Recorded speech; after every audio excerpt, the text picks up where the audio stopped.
कितीही कंटाळा आला आणि काही पण झालं, तरी पण ना स्वयंपाक तर बनवावाच लागतो. तर मग काय, खूप कंटाळा आला होता, पण म्हटलं चला आता उदयला आहे ना शाळेत जायचं आहे, तर करावं तर लागणारच आहे. तर मग आधी ना चूल पेटवून घेतली आणि ना मस्त असं पीठ भिजवून चपात्या ना बनवायला घेतल्या होत्या आणि अशा चुलीवरच्या चपात्या ना खायला ना मस्त खरपूस लागतात बरं का, त्याची चवच वेगळी लागते.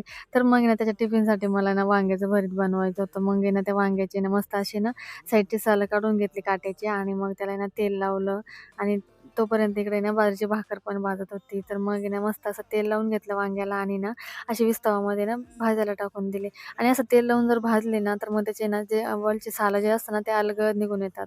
तर मग आहे ना वांग्याचं भरीत बनवण्यासाठी मग मी नाही तर मिरच्याचा ठेचा पण करून घेतला होता लसूण टाकून. तर मग तो ठेचा बनला. इकडे वांगे पण भाजले तोपर्यंत ना आणि मस्त अशी ना वांग्याची सालं काढून घेतली. सालं काढल्याच्या नंतर ना त्याच्यामध्ये मीठ, तेल आणि थोडंसं आहे ना तो ठेचा होता ना, तो टाकून मस्त असं एकजीव करून घेतला. त्याचा टिफिन ना भरला आणि ना मग भरल्याच्या नंतर ना त्याला शाळेत पाठवलं. शाळेत पाठवल्याच्या नंतर मग मी माझी बाकीची कामं आवरून घेतली. बाकीची कामं आवरल्याच्या नंतर ना, आज जायचं होतं शेतामध्ये. कारण ना शेतामध्ये ना आता सध्या तर दररोजच आहे ना चालूच आहे.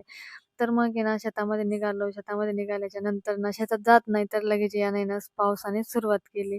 तर मग काय बसलो आणि निघालो होतो डबल आहे ना तसंच घरी. काम तर काही झालं नाही, पण तसंच वापस आलं. चला तर मग व्हिडिओ जर आवडला तर लाईक करा, शेअर करा, सबस्क्राईब करा. बाय.